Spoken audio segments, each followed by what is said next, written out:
thing is so sick. I like Rivian's design language. I really do. There are two companies that like I've been kind of vaguely following for honestly the last probably 7-8 years. Mm-hmm. One was Lucid, Mm-hmm. and one was Rivian. And the first thing I saw for Lucid was when Marquez Brownlee took a tour in the back of it, like 7 years ago. Long time ago. Yeah, that was a while back. And the first thing I saw for the Rivian was I think they might have been at CES or something, where all the real technology is, and they were showing the gear tunnel and like the camping stove setup and everything. And I remember thinking at the time for both, like, that's cool, but like, who's going to make a new car company? You know, it's like making a new cell phone company or something. You know, like it's just the industry is so mature. Yeah, and it's like, how are these going to survive?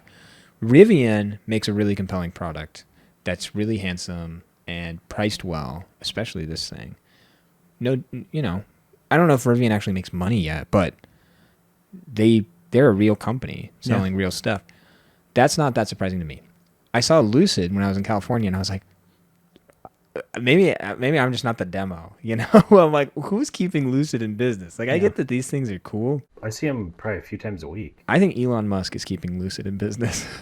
They make them right over here. Yeah, that's true. That's House of true. Grand. Yeah, Tesla's not really luxury, but Lucid really is luxury. I think they used to be. When Teslas were brand new, the technology and everything was like you couldn't do better. The way I tell if something is a luxury vehicle is if people with bad credit flex it on Instagram, and people don't flex Teslas anymore. They still flex Mercedes and BMWs. Yeah, they used to. They're about to release their 2-row, 5-seat R2 SUV as a follow-up to their very successful R1S, which is their full-size 7-seat. What's really cool is how similar they look, though. They look very similar. Honestly, I had to flip back and forth for a while to learn the difference.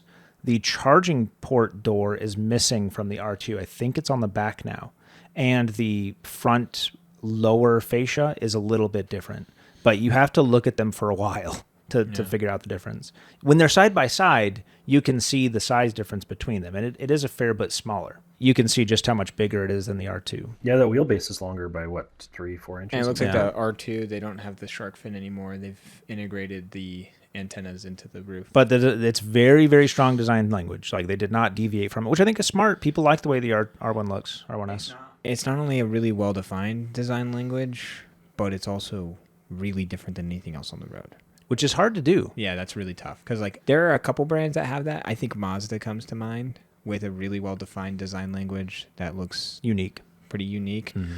All midsize SUVs from like Lexus and Acura, Toyota. This stands completely out, you know? It does.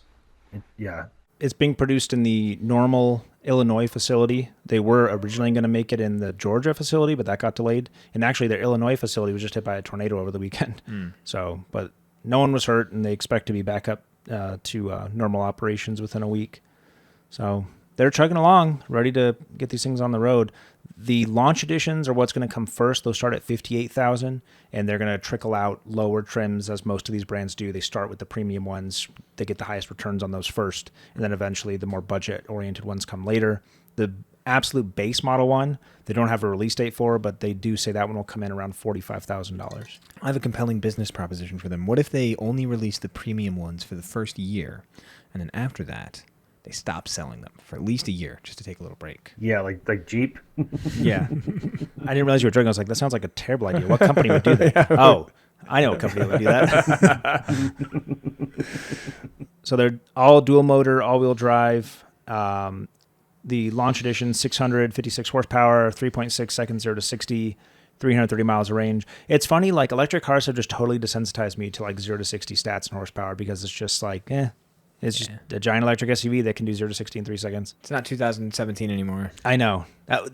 If that sentence would be mind-blowing 10 years ago. It proved that you could be fast but not cool. Mm-hmm. You know, there are, not to say that this isn't cool, but there are fast SUVs that aren't cool. Blazer. You know, it's slower but way cooler, like an original Ford Lightning. Yeah, this is meant to scale, so they are expecting to sell a lot more of these than of the R1S, so the platform is designed to be more scalable, simpler.